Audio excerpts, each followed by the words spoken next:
திருவிடை மருதூர் கிழக்கு கோபுர வாசல், மேற்கு கோபுர வாசல் வழியாக பூந்து போகணும். கிழக்கு கோபுர வாசல் வழியாக வந்திருக்கோம்.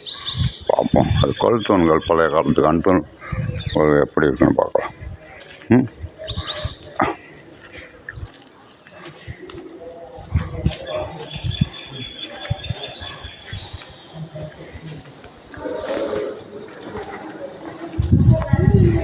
பாருங்கள், கோயில் பழைய காலத்து கல் தூண்கள் எவ்வளோ பெருசாக இருக்குது பாருங்கள்.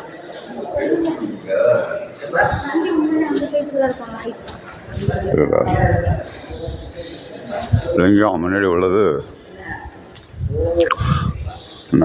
நந்தி தேவர். எவ்வளோ பெருசு நந்தி தேவர். நந்தி தேவர் தான் மிகப்பெரிய நந்தி தேவர். நான் வாழ்க்கையிலே இவ்வளோ பெரிய நந்தி தேவரை